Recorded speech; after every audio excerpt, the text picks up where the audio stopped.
বায়তুল মোকাররমের ক্ষতি বলেছেন শিক্ষার্থীদের রাজনীতিতে ব্যবহার করা তাদের উপর জুলুম। আপনিও কি তাই মনে করেন? এই বিষয়ে আপনার মতামত জানতে চাই।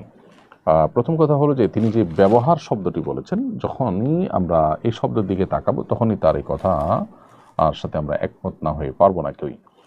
যদি কেউ শিক্ষার্থীদেরকে ব্যবহার করে রাজনৈতিক কাজে, অর্থাৎ তাদের নিজেদের স্বার্থ সিদ্ধির জন্য যদি ব্যবহার করে, তাহলে সেক্ষেত্রে সেটা অবশ্যই আপত্তিকর বিষয়। এ নিয়ে তার সাথে দ্বিমত করবার বিশেষ কোনো কারণ আমি দেখি না। আর দ্বিতীয়ত হলো, আমি ব্যক্তিগতভাবে বিভিন্ন যে দলীয় রাজনীতি আছে আমাদের দেশে, প্রচলিত দলীয় রাজনীতির যে অংশ হিসাবে ছাত্র রাজনীতি আছে, লেজুর ভিত্তিক রাজনীতি যেটি, এটিকে আমি ব্যক্তিগতভাবে সমর্থন করি না। এটি না হলে আমাদের শিক্ষাঙ্গনগুলো অনেক নিরাপদ থাকবে, আমাদের শিক্ষার্থীদের জ্ঞান গবেষণা অনেক বেশি অবারিত হবে।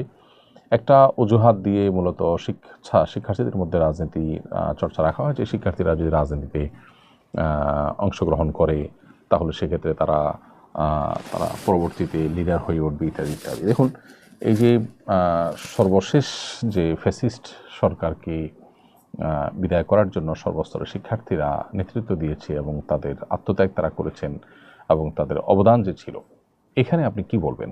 এদের এই অবদান, তাদের আত্মত্যাগ, তাদের অংশগ্রহণ, এর বড় অংশ যারা এটা ছিল, এদের বড় অংশ কিন্তু প্রচলিত রাজনীতির সাথে ন্যূনতম কোনো সম্পর্ক তাদের ছিল না।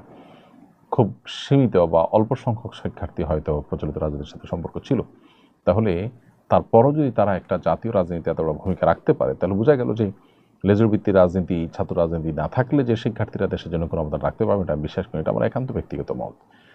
দেশের কর্তা ব্যক্তিগণ এবং সংশ্লিষ্টরা তারা এই বিষয়ে আমি মনে করি যে তারা যেটা সঠিক, যেটা আমাদের দেশের জন্য কল্যাণকর, সেই বিবেচনা তারা করবেন।